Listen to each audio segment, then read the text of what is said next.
Mouse. How's about one of your fancy pants mouse good tools? Yeah!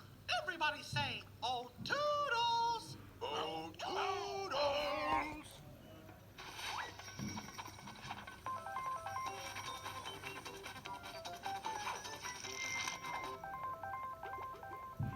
What can we use to cover up those pointy cactus needles?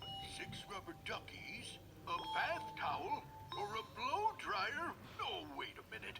All these mouse-catoodlies are for taking a bath. How are these gonna help us? Well, instead of using them for a bath, let's think of using them in a different way. Oh, okay then. Well, let's try that bath towel. Do you think we can use the bath towel to cover up those pointy cactus needles?